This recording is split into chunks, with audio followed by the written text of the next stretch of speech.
হুনাপুর জালেলিয়া M A school আর রাস্তার অবস্থা দেখেন যেন পুকুর। অনেকগুলা গাড়ি একসাথে হুনাপুর উচ্চতর মাধ্যমিক বিদ্যালয়ের ভিতরে আছি বর্তমানে আমি। আশা করি ভিডিওটা আপনাদের লাগবে ভালো, ফুল ভিডিওটা দেখে যাবেন।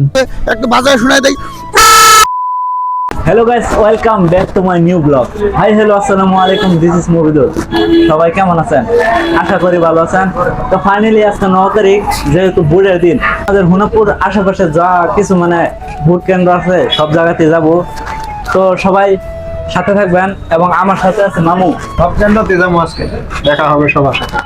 তো সবাই রেডি থাকেন। আমরা এখন বর্তমান আছি হুনাপুর সেন্টারে।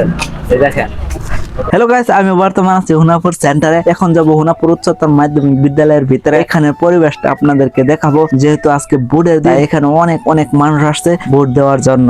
ফাইনালি গাইস, আমি এখন যাচ্ছি ভিতরে। আর এখানে দেখেন হাজার হাজার মানুষ ভিডিও করতেছি। আপনারা যারা ভিডিও বানাবেন ভাবতেছেন আর ভিডিও বানাচ্ছেন, তাদের উদ্দেশ্য করে একটা কথা বলি ভাই, পাবলিক প্লেসে ভিডিও বানালে 100% ভিডিও ভাইরাল হয়। আমি বেশি বেশি পাবলিক প্লেসে ভিডিও বানাবার চেষ্টা করি আপনাদেরকে মোটিভেট দেওয়ার জন্য। তো দেখেন এখানে হাজার হাজার মানুষ আছে, তাও আমি ভিডিও বানাচ্ছি। এখান থেকে যাব এখন বেলাখানে। এখানে ভিউটা আপনারা একটু দেখেন। এটা হচ্ছে আমাদের হুনাপুর স্কুল। এখানে আমরা লেখাপড়া করছিলাম, যেহেতু আজকে ভোটের দিন, তাই এখানে হাজার হাজার মানুষ আসছে ভোট দেওয়ার জন্য। তো ফাইনালি গাইস, আমরা এখন হুনাপুর স্কুল থেকে বেলেগ জায়গায় যাইতেছি, যেখানে আমরা নিজে ভোট দেই।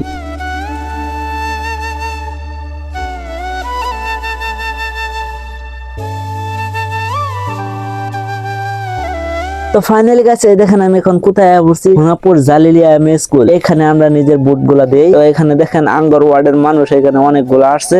এখানে শুধু একটা ওয়ার্ডের বুট দেওয়া হয়, তার জন্য এখানে অনেক শান্তি, মানুষ খুবই কম। একটা ওয়ার্ডের মানুষ যেহেতু একই বস্তি, তাই সবাই হাল্লা দুল্লা না করে নিজের নিজের মতন লাইনে দাঁড়িয়ে রয়েছে। দেখেন কত শান্তি। এখানে আসছে আমার আছে আরো দুইজন ভালোবাসা মানুষের সাথে দেখা। তারা বলে আমার ভিডিও দেখে। কেন লাগা নাকি? তাদের সাথে কিছু আলাপ করে ধন্যবাদ দিয়ে এখান থেকে যাচ্ছি বেলেগ জায়গায়। আর এখানে রাস্তাগুলো দেখেন যেন একটা একটা হয়ে রয়েছে, অনেক বড় বড় পুকুর। এখানে মাছ ছাড়লে বা বুড়ো ক্ষেত লাগাইলে হয়ে যেত ধান। 2026 সালেও যদি আসা থাকে আমাদের রাস্তার এই অবস্থা, তাহলে আমরা কিভাবে উন্নত হব আপনারা অল্প বলে যাবেন। তো ফাইনালি গাইস, আমি এখন বর্তমান আছি পূব সোনাপুর প্রাথমিক বিদ্যালয় ভোট কেন্দ্র। এখানে আসা আমার মামুর সাথে দেখা হয়ে গেছে। তো মামুকে অনেক অনেক আসসালামু আলাইকুম। হাই গাইস, কেমন আছেন? আশা করি সবাই ভালো আছেন। আমরা একদম ভোট দিতে আসছি, এটা আমাদের বাসার পাশে, বুঝছেন? তাই মামু এসে গেছে আমাদের এখানে আইসা, একটু দেখতে আসছে। এটা আমার বাসার পাশে, বুঝছেন, ভোট কেন্দ্রটা। তাই এখানে মামু আসছে, তো সবাই মিলে আমরা একটু আনন্দ ফুর্তি করতেছি। তাই আমার হাতে একটা বাঁশি আছে, একটু বাজারে শোনাই দেই।